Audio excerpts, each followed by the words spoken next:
At yun, marami nga rin palang influencer dito mga katrops na yan, tulad ni Kiko Matos. So, si Kapwet nandito rin napansin ko. Saka yung iba hindi ko masyado kilala. So, yun, yun lang yung kilala ko mga katrops. Yung sa karsada, padaanin nyo muna. Hindi mo umahandarin mo ito eh. Yung mga medyo.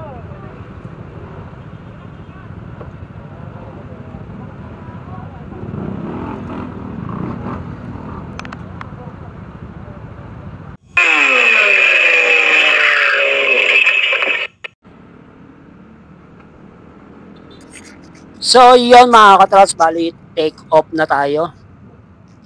Yan, nandito na tayo, buwabakbak na tayo. Medyo nasaunahan tayo mga katrops, no? At yung base nasa ulian. So, may mga marshal naman doon mga katrops sa ulian. Kaya, sobrang dami na ito. Sobrang haba ng pila na to mga katrops. Kaya yon, hihingi kami ng pasensya sa araw na to. Sa mga naabala namin. So, may permit naman to mga katrops. No? Kasi hindi pwedeng basa-basa ng ganun kung karami is walang permit. So, may permit to sa lahat ng madadaanan na bayan-bayan. May permit yan mga katrops. Saka yun, pasensya na rin po. Hindi naman po lagi itong aming ginagawa. So, yun na nga at may naiiwan pa. Yun. So, sa tingin ko, yung mga naiwan na yan is mga hindi taga rito kasi baka kala nila hindi pa magte-take off, no? Kasi medyo ano yung oras ni Boss Toyo pa iba-iba eh. Kasi galing pa rin sa biyahe ito. So, may simbahan kasi dito ng Kawit. Baka namasyal pa yun sila. So, mayroon namang ano yan, marshal sa uli. So, yung marshal na bahala doon sa mga may iwan. Kasi hindi natin alam. Baka hindi nila alam yung daan. Bali sana kung yun, mag-google sila. Sana nga mag-google sila no, para walang maligaw dito mga katrops. Pero mamaya try nating mag-ano dito sa kanto-kanto. Magma-marshal tayo dito mga katrops. Para wala rin maligaw. Lalo na yung mga hindi taga rito. So ayan, medyo malapit na tayo dito sa kanto ng wakas. Yun. So ayun, yung tropa nating ano, si Utol, Tons Moto TV, yung nasa unahan ko, naka-hazard, naka-NMAX, lulupit ng mga motor nito mga to. So yun, alalay lang tayo dyan mga katrops para maging maayos at makarating tayo ng maayos sa pupuntahan natin. Medyo nakaka-excite din to mga katrops no, pagka gantong marami kayo. So pangalawang ride sa namin to, una sa Marilaki kami. So ngayon dito naman sa Kawit hanggang Tagaytay. So yun, let's go. Ano ba yun? No more overtake.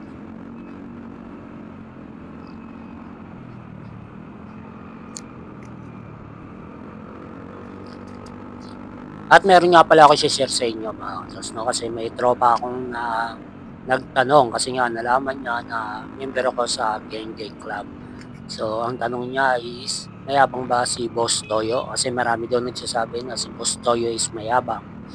So syempre ang sagot natin dyan, hindi no mga katrops, based sa aking experience, hindi ko man yan nakaharap o nakausap ng one-on-one. So ilang beses ko na rin yan nakaharap na marami kami na nagsasalita yan sa mga meeting. So masasabi ko lang na mabait tong tao na to, yung mga sinasabi niya is sincere, nanggagaling sa puso niya. Kahit sabihin mong mayaman na to, no? Kumbaga, narating niya na yung mga gusto niyang marating sa buhay, pero ayan, baka-humble pa rin naman sa personal, mga katrops, no? Siguro yung nakikita niyong yabang is sa personality niya lang niya kasi biglang ano, rapper, hip-hop. So, wala ka naman kasi nakitang rapper o hip-hop na lalamya-lamya. Lahat yan, medyo maangas yung datingan nila eh. So kaya kung doon ka titingin talaga, madadali ka talaga na sasabihin mo maangas ng tao na kahit pag nanood ka ng clip top, 'di ba? So makikita mo ang angas, sino ba yung ano doon, may kapansanan na nga, 'di ba? Pero ang angas pa, 'di ba? Nagyayabang pa. So yun yung personality nila bilang mga rapper. Kaya sana wag kayong titingin sa ganun. So sabagay kasi hindi mo rin naman maiwasan no na mahusgahan ka agad na mayabang kasi nga yun yung nakikita. Pero pag na ano mo nga ng personal doon, nakaharap mo, it's yun naman, hindi naman nakaka-trust. Siguro lahat naman tayo may konting yabang talaga sa katawan. Hindi natin may ano yun, lalo't sa lalaki. may mga angas talaga sa katawan. Pero yun nga, napaka-humble pa rin naman ng tao na 'to kahit sabihin mong nandoon na siya sa kanyang tagumpay na pamumuhay.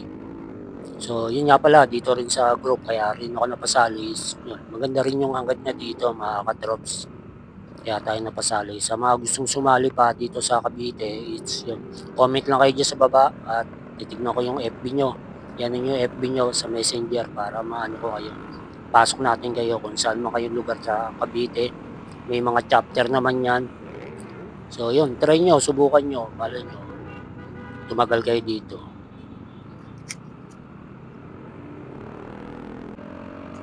At nandito na nga tayo mga katros sa may Gentry, sa may Bakaw. So ayan, sa may EPSA. Ito yung EPSA. Bit ng EPSA, ayan. So bali ang way kasi namin is dito, pagdating sa may crossing ng Taero is kakaliwa na kami pa Malabon. So yun ang medyo iniisip namin dyan sa Malabon kasi maliit ang daan. Baka kami is masa-traffic ng gusto dyan, no? O makakaabala kami ng gusto. Hindi tulad dito kasi medyo malaki yung daan, mga katrods. So yun ang medyo iniisip namin doon pagdating doon. Pero paglampas naman doon hanggang sa may crossing uli doon, Pamanggahan, is maluwag na uli yung daan doon. So dito lang sa may buka na pagpasok, medyo yan tayo magkakaroon ng konting iniisip na magiging problema sa daan. At yun nga, sana maintindihan naman tayo ng mga kapwa motorista natin dito, no? Sa rides natin na to. Minsan lang naman po ito na kayo ay maabala. So ayan, yung nakasal na isend si Boss Toyo po yan, mga katros. Kalukalike ni Boss Toyo. Yes, ayun, si Jason. Mga tropa natin dito sa mga utol natin dito sa Cavite.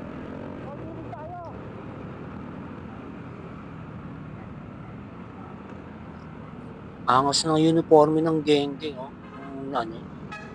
National, napakaangas. So, hindi kasi ako nakakuha niya, mga katrops. Kasi nga dito sa amin, is meron na rin kami sa chapter namin. Yan, hindi na ako nakakuha. Ang ano lang dito sa chapter namin is t-shirt lang, kaya kailangan ko pang mag-doble ng long sleeve. Kasi mainit. So, mali yung diskarte ng namin. T-shirt lang yung napagawa.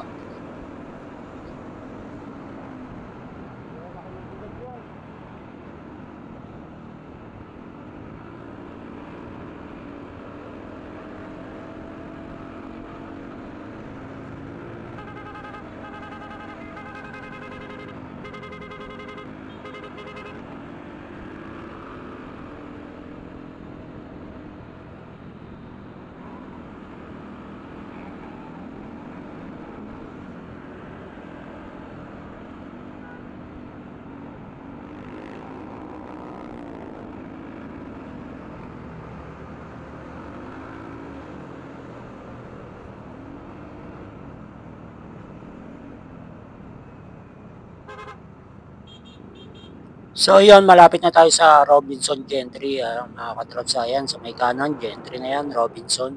At syempre may crossing pa rin dito, kaya medyo ayan, naalalay tayo dito. Dahan-dahan tayo dyan. Ayun, no, si tricycle talaga, o si singit kagad.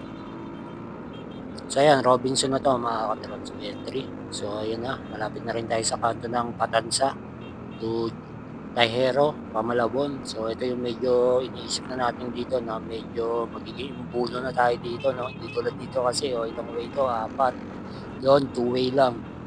Kaya sure, magiging medyo tayo dito.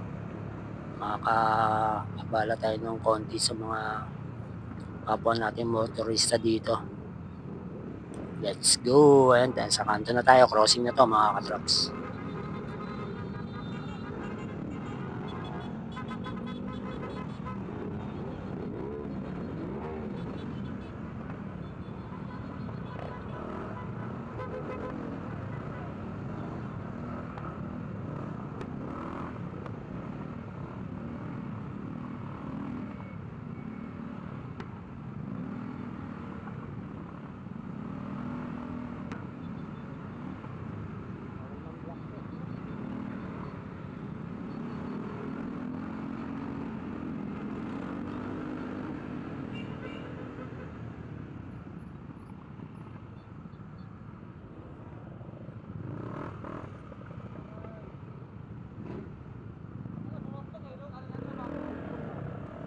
kanya-kanya na. Biglang bakbak eh. Wala na.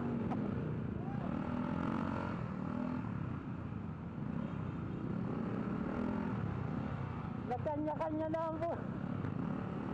At ito na nga yung hula ko na magkakaroon kami ng konting aberya dito kasi nga maliit na ang daan, two-way na. So ayan, medyo kakasardinas na kami dito mga katrops.